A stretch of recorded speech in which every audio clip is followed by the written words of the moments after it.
주 예수 그리스도의 부활이 우리에게 주는 유익을 꼽으라고 한다면 여러 가지 있겠죠. 그 중에 대표적인 것은 우리가 소망의 사람이 된다. 주님의 부활은 우리를 소망 가운데로 인도해 주십니다. 기원 후 33년 될 때 주께서 골고다 산상에서 십자가에 돌아가셨죠. 그 돌아가는 장면을 수많은 사람들이 목도했습니다. 후 시신은 내려져서 아리마대 요셉이라고 하는 사람의 무덤에 장사되었을 때 성경이 기록되고 있는 제자들의 모습을 보면 아니 어찌 이럴 수 있지? 이 사람들 이런 식의 생각을 가질 수밖에 없을 정도로 숨어 지내기를 그지없었고 피하려고 했었던 주 예수 그리스도의 십자가 형이 혹여 자기들에게 오지는 않을까라고 전전긍긍하는 제자들의 모습을 만날 수가 있습니다. 예수 그리스도의 십자가 사건이 놀라운 역사의 한 장을 넘긴 것임에도 당시 제자들을 비롯한 따르고 있었던 몇몇 무리들은 그저 움츠리고 그 가운데서 모면하려고 하는 모습이 역력했다고 하는 사실을 알게 됩니다. 이렇게 기독교는 출발을 했어요. 한데 여러분, 그 미미했던 당시의 모습이 지금 어떤 모습일까요? 작년 우리 교단 신문인 기독신문에 보도된 매사추세츠 주에 있는 고든 코넬이라고 하는 아주 좋은 신학대학입니다. 여기에서 작년 한 해 기독교를 비롯한 전 세계 종교 인구에 대한 분석을 해 놓았는데 그 분석을 보면 적어도 33억 정도 이 기독교 인구가 전 세계적으로 있다. 이 33억이라고 하는 게 어느 정도 인구냐면 유럽 인구를 전체를 포함하고 중국 인구, 그 다음에 미국 전체 인구를 포함한 그러한 숫자인 것을 알 수가 있습니다. 처음 출발은 미미했어요. 예수 그리스도의 십자가 후 많은 사람들이 자취를 감췄었단 말이죠. 그런데 지금 어떻게 이와 같은 기독교 공동체를 이룰 수 있었는가? 자문하고 질문함으로 답을 얻어볼 때 하나의 단초를 발견하게 되는 것은 다른 게 없더라고요. 예수 그리스도의 부활이 기점이었다라고 하는 겁니다. 성경을 봐도 그렇고요, 기독교 역사를 봐도 그렇고 부활 목격 전의 제자들의 모습과 부활하신 예수 그리스도를 만난 후의 제자들의 모습은 사뭇 달랐다라고 하는 것을 우리가 알 수가 있습니다. 부활 전의 제자들의 모습은 한편으로는 배반자였어요. 겁쟁이였고 도망가려고 하는 엠마오로 가는 두 제자가 바로 그런 경우 아닐까요? 그런데 이 초라하던 제자들이 주 예수 그리스도를 좀 더 인격적으로 만나게 되는 것이 부활한 예수 그리스도를 만나는 것입니다. 그리고 나서 완전히 변화되는 것을 보게 됩니다. 예전에는 숨으려 했었지만 부활하신 주님을 만난 후에는 그들을 힘들게 하는 감옥을 두려워하지 아니했고요, 곤장을 무서워하지 아니했어요. 어떤 이들은 그 길이 순교의 길이라 할지라도 담대히 걸어가겠다, 이렇게 변화된 사람들을 보게 됩니다. 한 번 더, 이유가 어디 있습니까? 무엇이 이 사람들을 이렇게 변화시켰습니까? 분기점이 있다면 뭘까요? 그건 부활이었습니다. 저는 오늘도 여러분들과 부활주일 벌써 저랑 여러 차례 만났잖아요. 그러면 오늘 부활주일은 어떠한 말씀으로 여러분들과 나누려 하다가 이렇게 제자들이 처음에는 그런 모습이었지만 부활하신 주님을 만난 후에 그들의 삶 자체가 변화되었다고 했을 때 좀 더 이 부활이 우리 가운데 어떤 의미를 던져주는가 여러분들에게 좀 더 소개하고 싶은 마음이 들었고, 설교자로서 이렇게 소개하고 우리 또한 부활의 소망을 가진 하나님의 사람들로서 힘있게 일어나고 싶은 사모함이 있어서 오늘 이 주제로 여러분과 나누게 되는데, 부활은 바로 우리 가운데 소망을 주는 거잖아요. 그러면 어떤 소망을 주는가? 여러분들이 알고 계시는 거예요. 저는 설교자로서 정리했을 뿐인데요. 그 정리한 내용들을 여러분들과 하나하나 나누면서 주 예수 그리스도의 부활이 우리에게 준 놀라운 은혜들을 함께 공유하고 그 은혜 가운데 나가기를 소망합니다. 우리가 많이 하는 찬양 중에 하나가 허무한 세월, 허무한 세상 지날 때 이 풍경 보시고 주님께서 우리를 안타까워하신다라는 찬양이 있습니다. 사랑하는 여러분, 주 예수 그리스도의 부활을 목격하고 인격적으로 체험하기 전에 우리의 모습 아닐까요? 그런데 주 예수 그리스도의 부활을 체험한 사람들에게 주어지는 첫 번째는 소망의 사람들이 된다 하는 겁니다. 저는 여러분 모두가 다 소망의 사람인 것을 믿는데 바울이 에베소서 1장 7절에서 이렇게 말합니다. 우리는 그리스도 안에서 그의 은혜의 풍성함을 따라 그의 피로 말미암아 속량 곧 죄의 사함을 받았느니라. 이건 단순히 선언이 아니라 그 가운데서 우리가 어떠한 은혜를 누리고 있는가라는 것을 소개하고 있습니다. 죄라고 하는 것은 여러분 우리 가운데 여러 가지를 만들어내지만 특별히 생산해내는 게 두려움이에요. 두려움은 소망 없는 사람들의 모습 아니겠습니까? 주 예수 그리스도의 부활의 소망은 두려움을 몰아내고 그 가운데 소망으로 채우더라 하는 겁니다. 이런 질문을 던져봄으로 제 설교를 진행하려고 하는데요. 여러분, 예수님을 누가 못 박았습니까? 가룟 유다 또는 빌라도 또는 당시 제사장이었던 가야바 또는 로마 정부 또는 그 시대의 우매한 군중들, 누가 예수님을 십자가에 못 박았습니까? 사실 이와 같은 내용들을 우리가 지난 고난주간을 보내면서 함께 나누었어요. 삼위일체 하나님의 사역을 여러분들과 나눌 때 성부 하나님의 계획하심과 성자 하나님의 이루심과 성령 하나님의 적용하심에 대해서 나누었습니다. 말인즉슨 예수 그리스도를 십자가에 못 박은 당사자는 가룟 유다도 빌라도도 가야바도 로마 정부도 당시 우매한 민중들도 아니었다고 하는 사실입니다. 바로 하나님께서 당신의 독생자 외아들을 십자가에 못 박았다고. 이 사실을 예수님께서 십자가를 지시기 700여 년 전에 선지자 이사야가 설명을 하는데 이사야서 53장 8절에서 10절까지 말씀을 보면 좀 더 살펴볼 수가 있습니다. 같이 한번 읽어보시죠. 그는 곤욕과 신문을 당하고 끌려갔으나 그 세대 중에 누가 생각하기를 그가 살아있는 자들의 땅에서 끊어짐은 마땅히 형벌받을 내 백성의 허물 때문이라 하였으리요. 그는 강포를 행하지 아니하였고 그 입에 거짓이 없었으나 그의 무덤이 악인들과 함께 있었으며 그가 죽은 후에 부자와 함께, 이게 다 예언되고 있잖아요. 근데 10절이에요. 10절.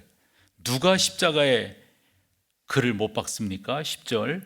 여호와께서 그에게 상함을 받게 하시기를 원하사 질고를 당하게 하셨은즉 그의 영혼을 속건제물로 드리기에 이르면 그가 씨를 보게 되며 그의 날은 길 것이요 또 그의 손으로 여호와께서 기뻐하시는 뜻을 성취하리로다. 10절 앞부분에 누가 예수님을 십자가에 못 박았다고요? 여호와께서입니다. 여호와께서. 성경은 우리를 각기 제 길로 가기를 좋아했다 해서요. 각기 제 길이라고 하는 말은 흔한 말로 우리에 있는 관성은 죄에 대한 관성이에요. 그쪽을 좇게 돼 있고요. 좋아하게 돼 있고요. 그쪽으로 기울어지게 돼 있어요. 그러한 우리를 위해서 당신의 독생자 외아들을 친히 십자가에 못 박으신 하나님이시라고 하는 사실을 발견하게 됩니다. 아까 보셨던 그 10절 뒷부분에 보면 그와 같은 일을 여호와께서 기뻐하셨다 그랬어요.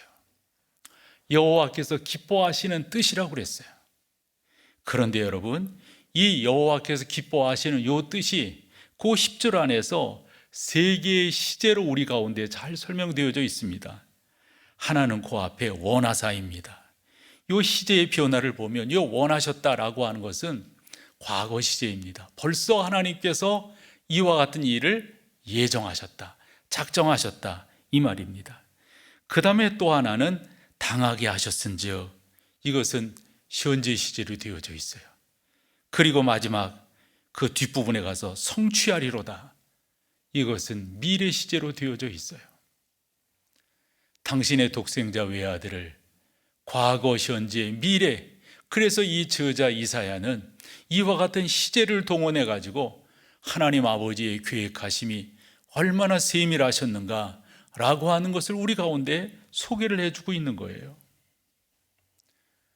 우리가 주 예수 그리스도의 부활로 말미암아 소망을 갖게 된 것은 그분이 십자가를 지시고 그리고 부활하셨기 때문인데, 이 모든 것들을 하나님께서 미리 준비하시고 이루셨다라고 하는 거죠. 누가 예수를 십자가에 못 박았는가? 사도 바울은 로마서 4장 25절에서 예수는 우리가 범죄한 것 때문에, 즉 내가 했다는 거예요. 여러분들이 예수 그리스도의 부활의 소망을 갖기를 사모하신다면 주님의 십자가가 나 때문이었다고 하는 고백을 하셔야 됩니다. 주 예수 그리스도의 부활이 나를 살리기 위한 부활이다 라고 하는 고백을 하실 때 여러분 가운데 남다른 소망이 넘쳐나게 될 줄로 믿습니다. 두 번째로, 예수님의 부활이 우리에게 주는 큰 유익 중에 하나가 뭔가, 여러분, 사람들이 가지고 있는 두려움이 있는데요, 이 두려움은 원초적인 거예요. 이건 누가 만들어낸 것도 아니고요, 이것은 있잖아요, 우리 가운데 이 처음 아담 후예로서 우리가 갖고 있는 건데요, 그것은 죽음에 대한 두려움입니다. 모든 사람들은 다 죽음 앞에 두려워하게 되어져 있습니다. 그런데 예수 그리스도의 부활을 믿음으로 말미암아 우리는 이 두려움에서 이겨 승리할 수 있게 되었다라고 하는 겁니다. 우리 주님은 요한복음 11장 25절에서 그렇게 말씀하셨어요. 예수께서 이르시되 나는 부활이요 생명이니 나를 믿는 자는 죽어도 살겠고 무릇 살아서 나를 믿는 자는 영원히 죽지 아니하리니 이것을 내가 믿느냐. 주 예수 그리스도의 부활이 나의 부활이라고 하는 사실을 믿을 때 죽음의 공포는 우리 가운데서 멀리 멀리 떠나가게 되어져 있다라고 하는 사실입니다. 예수님께서 갈보리 산상에서 숨을 거두셨을 때 그 시신이 내려지고 아리마대 사람 요셉의 무덤에 장사 지내게 됩니다. 당시 총독이 명령을 내렸어요. 그 무덤 앞에다가 큰 돌을 갖다 놓고 그 돌이 움직이지 못하도록. 그래서 여러분, 당시 총독의 직인이 찍힌 봉인이라는 말을 하잖아요. 그리고 경비병들을 세워가지고 그 누구도 그 무덤을 들락날락하지 못하고 그 가운데 조금도 접근하지 못하도록 해놓았습니다. 우리가 다 알다시피 예수 그리스도께서 장세 지난 바 되었을 때 제자들 뭐하고 있었습니까? 제자들은 어떤 모습이었습니까? 그 제자들은 숨어 지냈었고 그들에게도 혹시 이와 같은 어려움이 오지 않을까 전전긍긍하고 있었습니다. 그러던 제자들이 예수 그리스도를 만나게 되는데 부활한 예수 그리스도였습니다. 두려워했던 자들이었고 도망하고 싶었던 자들이었고 미천하기 그지없었던 그들인데 부활한 주님을 만난 후에 제자들의 모습이 완전히 바뀌게 됩니다. 이제는 겁쟁이가 아닙니다. 이제는 숨어 지내는 비겁한 자들이 아닙니다. 당당하게 사람들 앞에 나는 예수 그리스도를 믿는다고, 나는 예수 그리스도의 제자라고. 우리가 성경을 보면 알지만 당시 초대교회 성도들이, 그리고 교회사를 보면 알게 되는 게 얼마나 어려움을 당했는지 몰라요. 많은 이들이 순교의 현장에서 처형이 되었다고요. 그러면 뭐가 이 두려움을 물리치고 순교의 현장까지 갈 수 있도록 만들어줬는가? 그 답은 딱 하나입니다. 부활하신 예수 그리스도께서 그들을 만나 주심으로 말미암아 사람들이 그렇게 변한 거예요. 이런 설교를 하는 이유는 우리도 부활하신 주님을 만나면 우리 가운데 소망이 가득 채워지게 되고, 부활하신 주님을 만나면 두려움을 이기고 물리치고 승리할 수 있음을 믿기 때문에 이런 설교를 하게 되는 거죠. 하나님의 사람 베드로가 나중에 자기의 편지를 받아보는, 즉 성경을 받아보는 사람들에게 예수 그리스도의 부활이 산 소망이 되었다라고 설명하고 있는 것을 보게 됩니다. 한 번 더 말씀드리면, 부활하신 예수님을 만난 제자들은 예전 제자들이 아니었습니다. 저는 이 사도행전을 1장부터 28장까지 이렇게 쭉 읽어볼 때, 이제 주님께서 1장에서 부활하셔서 제자들을 만나요. 그때 제자들뿐만 아니라 500여 명이나 되는 많은 사람들이 그 가운데 모여서 예수님을 이제 보고 싶어하고 함께하고 싶어하고 그런다고요. 그때 예수님께서 승천하시게 되고 구름이 그들을 가리어 볼 수 없게 되잖아요. 그때 천사가 나타나서 언제까지 하늘을 보려고 하느냐 이 말이죠. 약속하신 것을 여러분들 줄 것이니까 가서 기다리라고. 그 전에 주님도 말씀하셨어요. 너희가 몇 날이 못 되어서 성령을 세례로 받게 될 거라고. 물로 세례가 아니라 성령으로 세례를 받게 될 거라고. 그리고 나서 제자들이 마가의 다락방에 모여가지고 마음을 다하여 혼신하고 기도할 때 성령이 그들 가운데 임하게 되니까, 부활하신 주님이 우리 가운데 부활하신 주님으로 나타나는 것은 성령의 역사예요. 그렇게 되니까 사람들이 완전히 변하게 되는 거예요. 2장을, 사도행전 2장을 여러분들이 읽어보시면 그 뒷부분에 가서 우리가 흔히 유무상통이라고 하는 말을 합니다. 예전에는 다 내고 더 높아지려고 그러고 이랬던 제자들인데 완전히 삶이 달라집니다. 사도행전 3장에서는 미문이라고 하는 곳에 앉아있는 장애인을 고쳐요.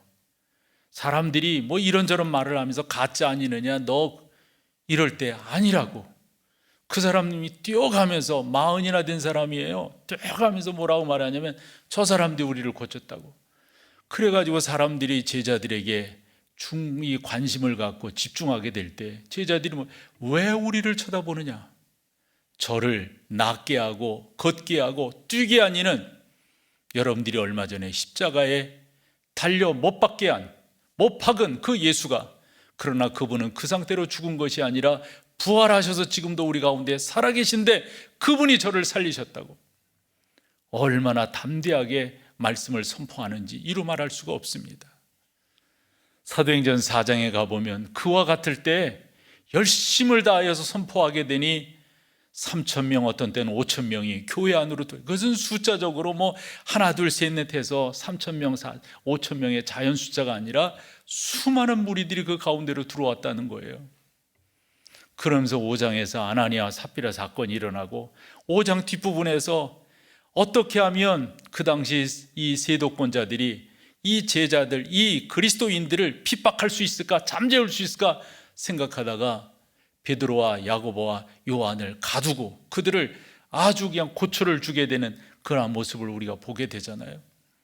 그리고 당시 헤롯이라고 하는 못된 왕은 말이죠, 야고보를 순교의 제물로 삼는다고요. 그때 예루살렘 교회는 열심히 기도하게 되고, 기도하는 과정 속에서 그들이 풀려남을 입을 때 예전의 겁쟁이가 아니에요. 사도들이 그들의 즉 사내들인 공회의 그 엄포에 굴복하지 아니하고, 우리는 예수 그리스도 부활하신 주님을 만난 우리들이기 때문에 이와 같은 고난, 이와 같은 고초는 마땅히 우리가 감당해야 된다. 그러면서 그곳을 떠났다는 거 아니에요. 그리고 가서 예루살렘 교회에 보고를 하게 되고, 그 보고한 후 교회가 얼마나 불길처럼 타오르는지, 6장에 가서 사도들이 혼자 자기들끼리 이 교회를 할 수가 없어가지고 직원들을 세우는, 중직자들을 세우는 그러한 일들을 보게 되잖아요. 그러한 역사가 놀랍게 일어나고 스데반이 7장에서 8장에서 순교하게 되고, 9장에 가서 사울이 다메섹으로 가다가 변화되어서 이제 바울이 되는 그러한 놀라운 역사가 일어나게 되고, 10장에 가서 고넬료 사건이 일어나요.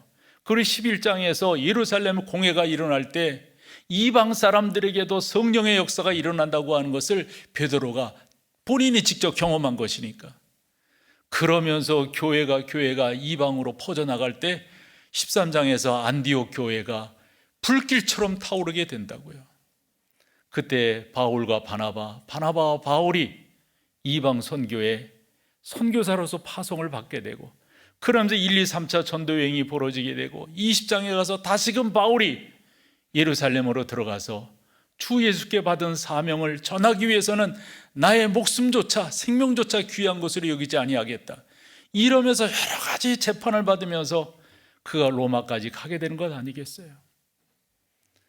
그래서 지금도 믿음의 사람들은 사도행전 29장을 기록하며 나가고 있다, 이런단 말이에요. 말인즉슨 비천하기 그지없었던 그 사람들이 어떻게 지금의 기독교를 만들어낼 수 있었는가? 다른 거 아니에요, 여러분. 부활하신 주님을 만날 때였어요. 더불어서 우리가 이런 도전을 받아야 돼요. 지금 수많은 교회, 수많은 사람들이 예배자로 모이고 있다 했을 때 왜 교회가 약화되는가? 약해지는 이유는 어디 있는가? 간단해요. 부활하신 주님을 만나지 않았기 때문이에요. 부활하신 주님을 만나면 여러분, 우리 가운데 놀라운 역사가 일어난다고 하는 사실이죠. 초대교회를 이렇게 보면 그 로마 황제 중 10명의 황제, 네로 황제를 비롯해서 얼마나 그 핍박이 심했는지 몰라요. 그 가운데서 기독교가 일어나는데 300년이 채 못 돼가지고 로마 전체가 기독교화 되어지고, 우리가 다 학교 때 배운 것처럼 313년에 밀란 칙령을 발표함으로 기독교를 공인하게 되는 지경까지 이르게 된단 말이죠. 이유는 딱 하나입니다. 부활하신 주님을 만났기 때문이에요. 지금도 교회가 교회다워지기를 소망하시는 여러분들일 터인데, 또 목회하는 목사일 터인데, 간단합니다. 부활하신 주님 만나면 우리 가운데 그런 역사가 있게 됩니다. 부활하신 주님이 우리 가운데 주는 또 하나의 유익함은 성령 하나님이 우리 가운데 내주하게 되신다 하는 겁니다.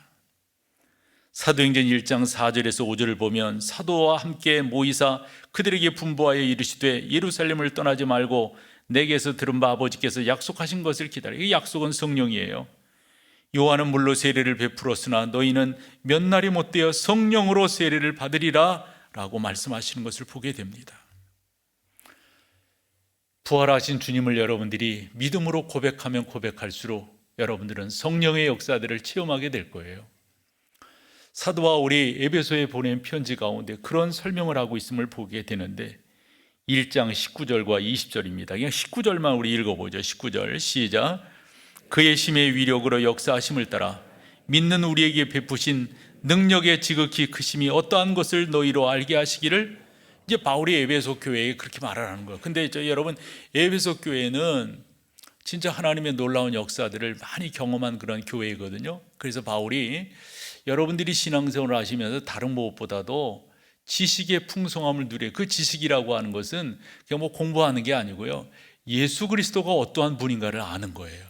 그래서 예수 그리스도를 아는 그 높이와 깊이와 넓이와 그 길이가 어떠한지를, 그래서 예수 그리스도의 장성한 분량에 이르러라, 이런 설명을 하거든요. 그리고 이 에베소서를 보면 우리가 전신갑주를 입어야 된다. 그 다 에베소서, 바울이 이제 그 에베소라고 하는 그 지역, 특별히 헬라 문화의 중심권에 있는 지역이기 때문에 그런 표현을 썼다라고 봐져요. 그런데 그 가운데서 좀 전에 여러분들이 읽으신 19절 앞부분이 의미가 있습니다. 한번 보여줘 볼래요? 에베소서 1장 19절 앞부분. 그의 심의 위력으로 역사하심을 따라해요. 여러분, 여기서 그의 심의 위력으로 역사하심이 뭘까요? 성령 하나님의 역사예요. 부활하신 주님을 여러분들이 믿으면 여러분 가운데 주어지는 큰 은혜가 뭐냐? 성령 하나님의 역사하심을 놀랍게 경험하게 된다. 네 번째로, 부활하신 능력이 여러분 가운데 임하게 될 때 약속하신 하나님의 사랑이 끊이지 아니한다는 사실이에요. 하나님의 사랑이 우리 가운데 있다고 하는 사실을 성경 여러 군데서 찾아볼 수가 있는데, 예레미야 31장 3절에 보면 옛적에 여호와께서 나에게 나타나사 내가 영원한 사랑으로 너를 사랑하였기에, 여기까지만. 우리 하나님의 사랑은 줬다 뺐다가 뺏었다가 줬다가 하는 애들 장난이 아니에요. 우리 하나님의 사랑은 얼마나 놀랍고 안전하고 위대하고 확실하고 분명한지, 그 하나님의 사랑을 여러분들이 누리기를 소망하시고 경험하기를 사모하신다면 부활하신 예수님을 여러분들이 지속적으로 믿음으로 받아들이는 거예요. 예수 그리스도의 은혜가 여러분 가운데 넘쳐나기를. 다 경험하셨겠지만 이 세상의 것이라고 하는 게 있다가 없고 없다가 있는 게 너무 많아요. 그래서 사람들이 인생을 논할 때 많이 비유로 드는 게 아침 안개라고요. 저도 촌에서 자랐기 때문에 아침 안개라고 하는 게 뭔지 자연현상으로서 잘 알아요. 아침에 안개가 있으면 이 안개가 계속될 거라고 말하는 어른들이 없어요. 아, 오늘 날씨가 좀 덥겠구나, 오늘 날씨가 따뜻하겠구나, 이 정도로 말한다고. 이 아침 안개는 금방 지켜질 거니까, 가셔질 거니까. 이제 주 예수 그리스도의 부활을 경험한 사람들에게 주어지는 놀라운 은혜가 하나 있다면 하나님의 사랑이 우리 가운데 지속적으로. 그래서 바울은 로마서 5장 8절에서 이렇게 말을 했어요. 우리가 아직 죄인 되었을 때 그리스도께서 우리를 위하여 죽으심으로 하나님께서 우리에 대한 자기의 사랑을 어찌하셨다고요? 확증해 주셨다. 이건 여러분 있다가 없고 없다가 있는 게 아니에요. 이건 뭐 기간이 정해져 있는 유통기간의 어떤 그 둘레에 있는 그런 제품이 아닙니다. 하나님의 이 놀라운 사랑 여러분들이 마음껏 누리시기를 간절히 소망합니다.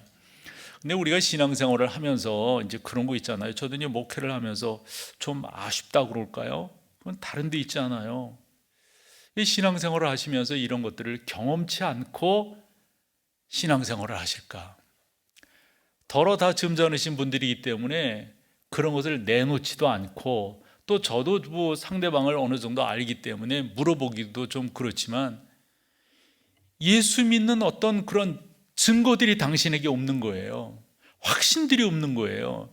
하나님께서 나를 사랑하신다고 하는, 여러분 그거 있으셔야 돼요. 그게 여러분 가운데 있으셔야 된다고요.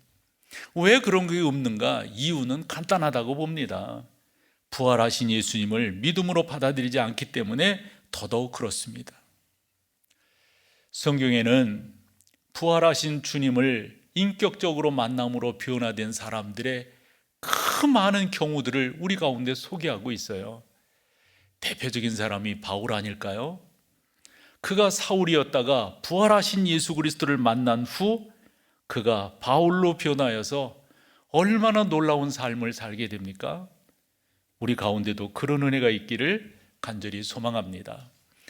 부활하신 예수님을 만나면 주어지는 또 다른 은혜가 있다면, 다섯 번째로, 나는 이게 너무도 중요하고 제 자신이 감사하는 것 중에 하나예요. 목적 있는 삶을 산다라는 거예요. 부활하신 주님을 만나지 아니하면 그렇게 살지 못합니다. 저도 여러 사람들을 이렇게 만나보고 그러잖아요. 흔한 말로 세상에서 잘된 그런 사람들도. 근데 여러분, 정말 중요한 것은요, 분명한 목적을 갖고 사는 사람이에요. 나를 하나님께서 이 땅에 왜 보내셨는가? 나는 무슨 목적을 위해서 이 땅에 존재하고 있는가? 이걸 정확하게 깨닫고 사는 사람만큼 감사하고 행복한 사람이 없단 말이죠. 예수 그리스도를 인격적으로 만나면 나의 삶의 가치관이 변합니다. 내가 이 일을 통해서 나는 어떠한 사람이 될 건가? 대개 사람들은 겉으로 포장된 삶의 목적이 뭐냐면 명예예요, 명예. 사람들이 다 그 명예를 위해서 살아간다, 이런 표현들을 합니다. 죄송하지만 여러분, 속으로 들여다보면 뭔지 아세요? 결국은 돈이더라고요. 그게 사람들의 다 목적이에요. 저는 근자에 우리나라의 리더십들을 보면서 뭐 겉으로는 뭐 어떻다 말이나 안 했으면 속으로는 다 돈이잖아요. 이것은 건강한 삶이 아니에요. 적어도 여러분들이 예수 그리스도를 믿고 부활하신 주님을 만났다면 여러분들의 삶의 자리에서, 여러분들의 위치에서 하나님의 영광을 위해서 존재해야 된다는 말씀이죠. 목사가 되라는 말, 선교사가 되라는 말이 아닙니다. 여러분들은 다 하나님의 거룩한 은혜 가운데 부르심을 입었어요. 명예 추구할 수 있어요. 그와 같은 재물이 여러분 가운데 들어올 수도 있고요. 그러나 그것이 분명한 목적을 위해서 쓰여지는 것, 그것만큼 귀한 삶이 어디 있을까요? 한때 제가 목회자들의 모임 가운데서 질문을 던졌던 게 있어요. 왜 목사들이 저 자리에 가려고 저렇게 이전투구를 하지? 예를 들어서 한기총 회장을 하려고 왜 저렇게 오만 노력들을 다하지? 난 잘 이해를 못하겠더라고요. 죄송하지만 그 자리에 가려면 돈도 많이 쓰고 그러더라고요. 이유가 뭘까? 그러면서 조금 그 안을 들여다봤더니 아니나 다를까 돈이 생기는 자리이기 때문에 그러더라고요. 목사들의 자리도, 우리 교회가 속한 노예를 소래노예라고 하는데, 먼저 본 노예에서 지금의 노예로 이렇게 나름대로 분립 개척을, 노예를 분립하게 될 때 우리 몇몇 사람들이 모여서 이건 하지 말자라고 서로 결심한 게 있어요. 왜 사람들이 그런 조그만 모임 가운데서 사람들이 그 안으로 그렇게 속된 말로 머리 터져라고 그거 할까? 너무 제가 적나라한 이야기를 해서 뭐하지만 돈이 생기기 때문에 그러더라고요. 우리 그런 일 하지 말자. 우리 그렇게 하지 말자. 지금까지는 아마 그게 잘 되고 있고, 제가 아마 영향력을 그래도 어느 정도 발휘할 수 있는 한동안 그런 일은 없겠죠. 중요한 것은 여러분, 이 세상의 모든 그런 경우들을 보면 겉으로 포장된 것은 명예로움이에요. 속으로 꼼수를 쓰는 것은 다 돈이더라고요. 그게 우리가 이 땅에 존재하는 목적일 수가 없어요. 그것이 우리 가운데 주어진 것이 나쁘다가 아니라, 그런 부분들이 우리 가운데 주어졌을 때 어떻게 살 건가, 어떻게 하나님의 선한 도구로 쓸 건가, 이것만큼 중요한 게 없어요. 그래서 분명한 목적을 갖고 산 사람 세 사람을 여러분들에게 소개를 하려고 하는데, 구약의 한 사람, 신약의 한 사람, 또 한 분 이렇게 소개하려고 그래요. 구약에서의 한 사람은 다윗입니다. 저는 여러분들이 신앙생활을 잘하기를 소망하는데, 신앙생활을 잘하시기를 소망한다면 시편에 기록된 다윗의 시들을 읽는 게 참 중요하다고 봐요. 그 중에 한 편을 여러분들에게 소개하려고 하는데요, 시편 138편입니다. 다윗이 그 가운데 깨닫는 것이 많아요. 깨닫는 것이. 그러면서 쭉 기록을 해나가다 8절에서 이런 표현을 합니다. 보여줘 보실래요? 여호와께서 나를 위하여 보상해 주시리이다. 이게 중요한 거예요. 이게. 다윗이 그와 같은 것들을 손털고 나름대로 의미 있게 하나님의 거룩한 목적을 향해 나아갈 수 있었던 것은 하나님께서 나의 보상이라고 하는 것을 믿음으로 받아들였기 때문이에요. 우리 또한 마찬가지예요. 우리가 이 길을 걸어갈 수 있는 것은 하나님이 내 편이시고 하나님이 나의 보상이 되시고 하나님이 나와 함께 하신다고 하는 이 분명한 믿음이 있을 때 그 걸음을 뚜벅뚜벅 갈 수가 있어요. 여호와여 주의 인자하심이 영원하오니 주의 손으로 지으신 것을 버리지 마옵소서. 여러분, 성경을 이렇게 보면 말이에요, 하나님께서 그때마다 당신의 사람들에게 약속하시는 것이 있는데, 특별히 출애굽한 이스라엘 백성들이 약속하세요. 이제 요단강을 건너 가나안 땅에 들어가는 당신의 백성들에게 약속하세요. 사사 시대 때 약속하시고요, 제사장 시대 때 약속을 하세요. 그게 뭐냐면 내가 너와 함께하마, 내가 너의 속에 채우마. 부활하신 예수 그리스도를 만난 사람들의 삶의 자세가 바로 그랬어요. 또 한 사람을 소개한다면 사도 바울을 소개할 수 있을 거예요. 여러분들이 다 알다시피 사도 바울은 이 세상의 가치를 추구하던 사람이었어요. 우리가 흔히 어느 집안 사람이냐, 학교 어디 나왔느냐, 그 사람 예를 들어서 고향이 어디냐, 출신이 어디냐, 이런 것으로 따질 때 사도 바울은 조금도 손색이 없는 사람이었어요. 그 언어 앞에. 이러니 사도 바울이 완전히 변화되는 시점을 갖습니다. 그게 바로 예수 그리스도를 만난 후였어요. 예수 그리스도를 만난 후 사도 바울이 그렇게 중요하게, 우리가 금지오겹이라고 그러잖아요. 그 중요하게 여기던 것을 바울이 뭐라고까지 빌립보서에 말합니까? 배설물로 여긴다고. 그리고 나는 그러한 가치관을 갖는 이유가 딱 하나다고. 예수 그리스도, 그보다 더 중요한 것을 나는 발견하지 못했기 때문이라는 거예요. 그 예수 그리스도를 발견할 그 표대를 향하여 나는 나의 달려갈 길을 힘을 다해서 달려가겠다고. 그러면서 여러분, 사도 바울이 뭐라고까지 이야기한 줄 아세요? 이게 얼마나 중요하면 이렇게까지 이야기할까요? 바울이 빌립보서 1장 21절에 이렇게 말을 해요. 이는 내게 사는 것이. 이는이 뭐예요? 이는이, 이 주어가 뭐예요? 이제까지 자기가 바뀐 부활하신 예수 그리스도를 만남으로 간직한 이 귀한 것, 이 보배, 이 천국의 이 가치관,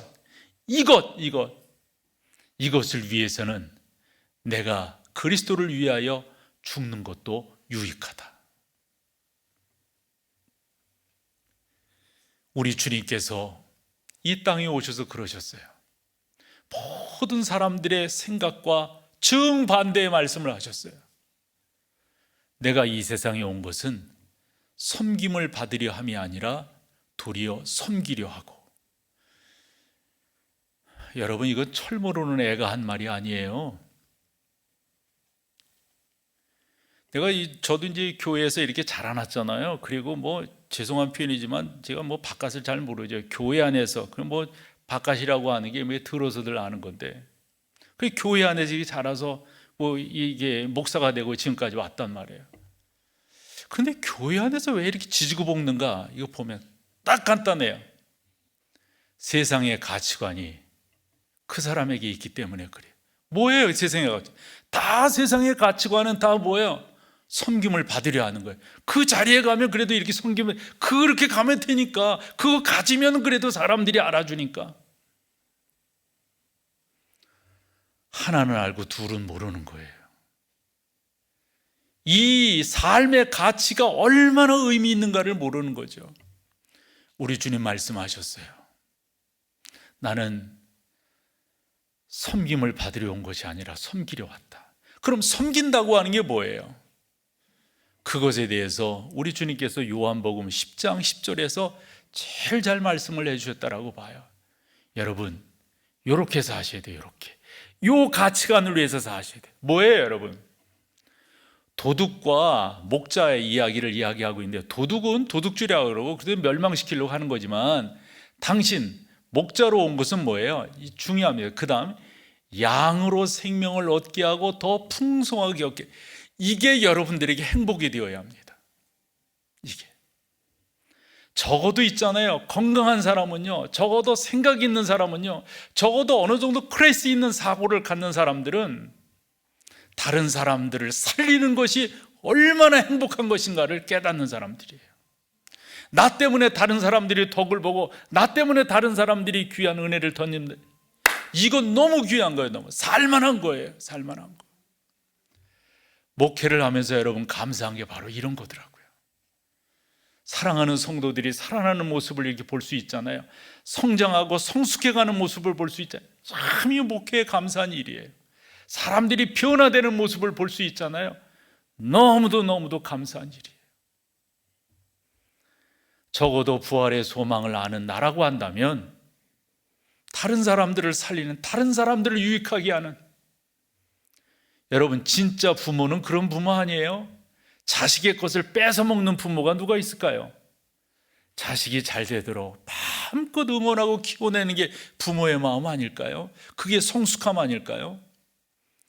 우리가 이 세상에서도 마찬가지라고 생각합니다. 죄는요, 자기 보고 하나님 되라고 합니다.